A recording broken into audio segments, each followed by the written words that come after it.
Mas as Forças Armadas sempre foram covardes perante os seus inimigos. De repente, um cara absolutamente desconhecido, que é o Rui Falcão, eu conheci o Rui Falcão e a mãe dele conheceu ele.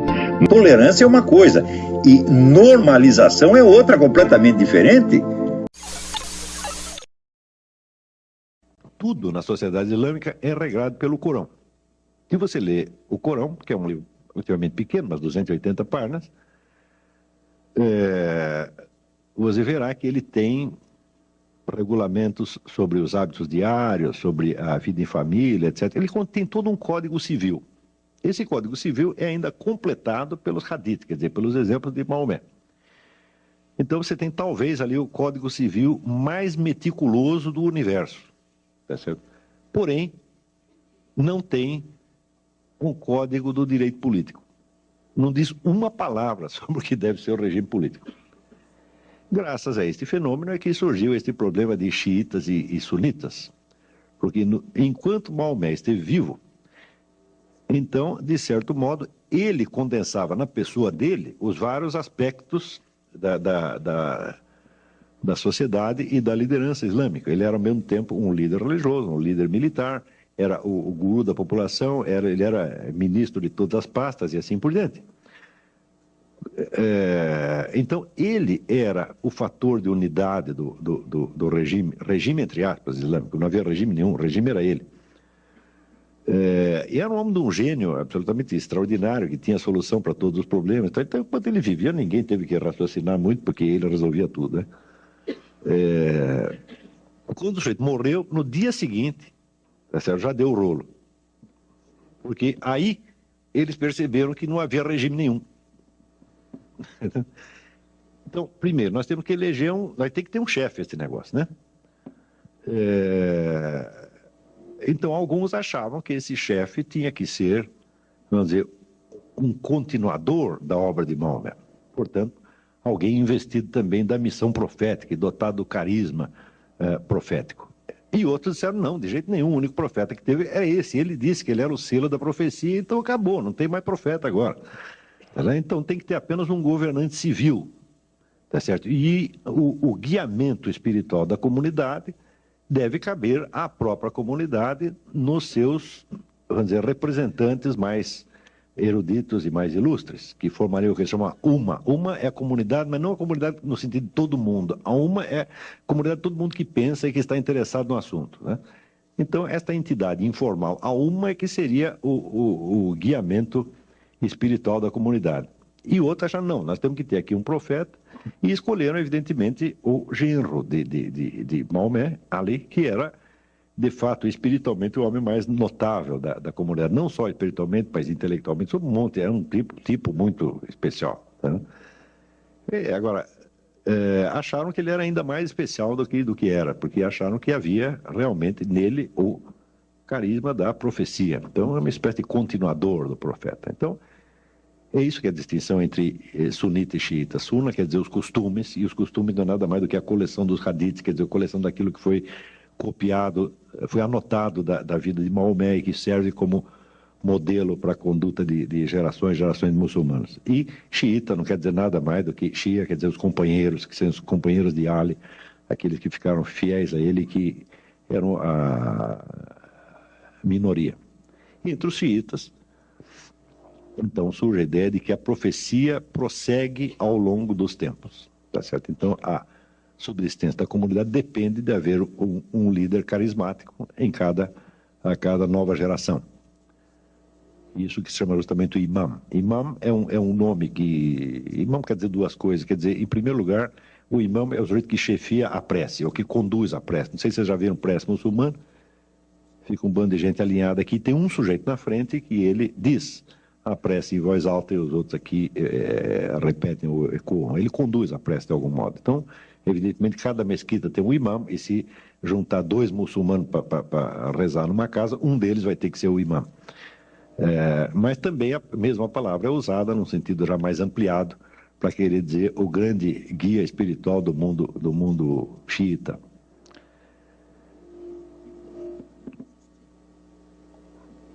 Esta divisão de sunita e xiita, então, já mostra, vamos dizer, a indefinição e a contradição interna do Estado Islâmico.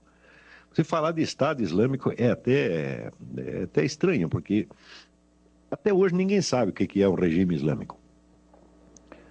Durante muito tempo ficou assim, e esta indefinição fez com que ao longo do tempo se consolidasse uma noção muito peculiar do que é a legitimidade de um governo.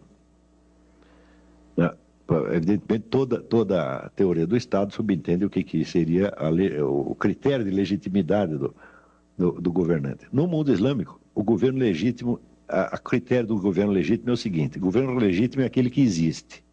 A partir da hora que ele cessou de existir, nós descobrimos que ele não era legítimo, ou que deixou de ser. Porque o governo expressa, então, a vontade de Deus. Se o sujeito ainda é governante, é porque Deus quer que ele esteja lá. Se ele deixou de ser, é porque Deus o tirou de lá, então perdeu a legitimidade. É evidente que isso é um convite a golpes de Estado, revoluções, etc, etc. Quer dizer, cada um diz, olha, o sujeito está lá, ele pensa que é legítimo, todo mundo pensa que é legítimo, mas eu vou mostrar que não era. Tá certo? Então, a tremenda instabilidade política do mundo islâmico, que só cessa em certos momentos quando algum grupo, alguma dinastia excepcionalmente feroz consegue impor a ordem ao conjunto, é algo que, vamos dizer, se prolongou até o século XX. No século XX, quando se intensificam os contatos intelectuais e políticos entre o mundo islâmico e a Europa, naturalmente surge a ideia de, não, peraí, nós precisamos formular direito este negócio do que seria um regime islâmico. E é aí que surge o indivíduo chamado Said Qutb.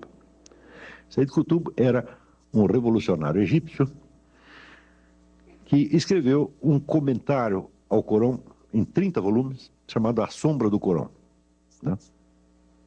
Isso aí, para mim, foi um ato falho freudiano, porque se fosse coisa boa, seria a luz do Corão, não a sombra. Né? Então, acho que ele de fato se enganou. Então, o que ele faz é uma interpretação politizada do Corão, versículo por versículo. Ele faz uma espécie de teologia da libertação islâmica. E este foi o fundador, depois, da entidade que se chamou a Fraternidade Islâmica, que é, vamos dizer, a entidade que dá um senso, vamos dizer, de unidade à militância islâmica em todo o mundo. É evidente que uma obra em 30 volumes eu não vou poder resumir nem em 30 linhas, muito menos em 30 palavras. Então, não vou resumir, eu vou só dar um exemplo. Por este exemplo, vocês já pegam a índole da doutrina. Said Qutb pega as sentenças do Corão, tá certo? E as interpreta baseado no pressuposto, islamicamente inteiramente aceitável e até obrigatório, de que as sentenças de Deus têm uma validade absoluta.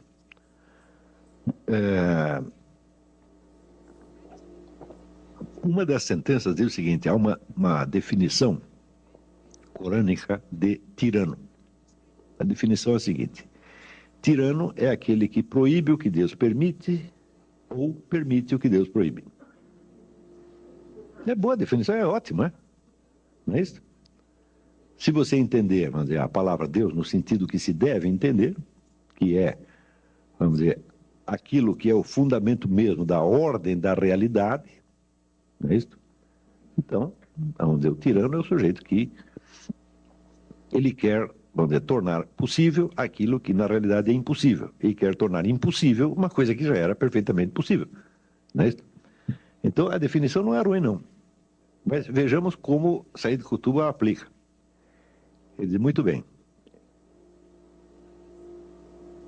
Se, então, a única lei válida é a lei que Deus enunciou, que leis válidas existem?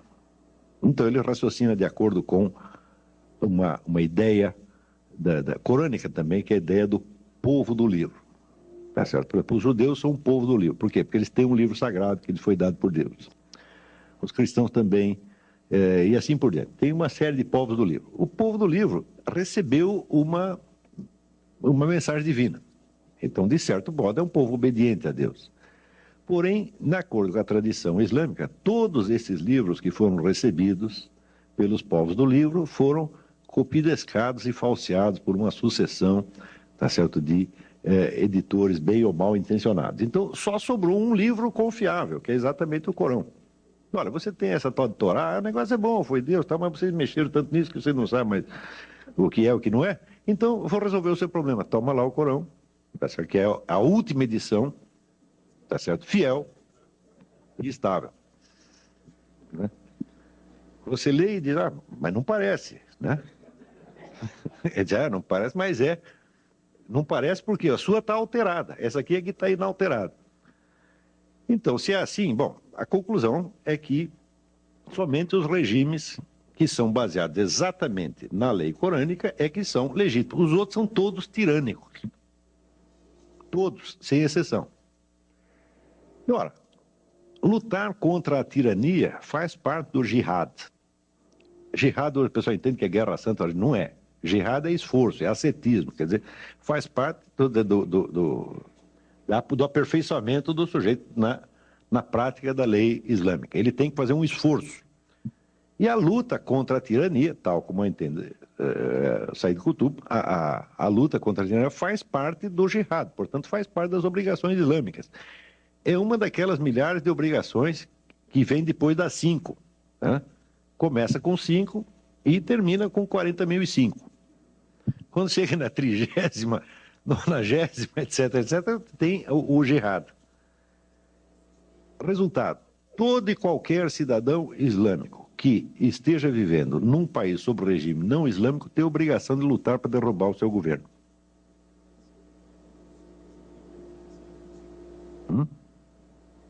Isso não é um modo de dizer, é uma coisa assim, muito simples e direta. Você está aqui no Brasil, o governo é islâmico? Não. Então você tem que derrubar. Esta ideia está circulando, vamos dizer, nos livros de Said Qutb desde a década de 30. E Said Qutb foi lido por todo mundo. Tá certo? Said Qutb tem no mundo islâmico vamos dizer, um público, como o Billy Graham tinha nos Estados Unidos, ou como... Não, que Bispo Macedo? 40 Bispo Macedo. Tá, não tem aqui um líder religioso comparável, dizer, você vai falar, o Frei Beto, o Leonardo Boff, fala, não, esses aí meia dúzia de pessoas leram. O Said Qutb, assim, todo mundo leu. E quem não leu, ouviu falar e recebeu a mensagem dele de algum modo. As primeiras gerações de muçulmanos que ouviram esse sujeito falar acharam aquilo horrível. Tanto que acharam horrível que Said Qutb foi enforcado pelo governo egípcio. Tá certo? Mas as gerações seguintes já começaram a gostar do negócio. Então, você pode dar por bastante razoável a ideia de que as doutrinas de Said Qutb já se impregnaram totalmente no movimento islâmico, não só nas entidades mais ostensivamente radicais, mas há um fundo daquilo em toda a sociedade. Esta progressiva formação da ideia do governo islâmico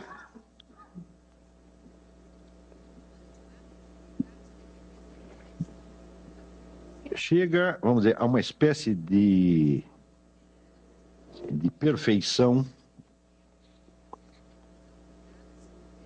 mais modernamente, nas últimas décadas, quando se forma a ideia de que o Islã, por ter uma mensagem divina, tá certo?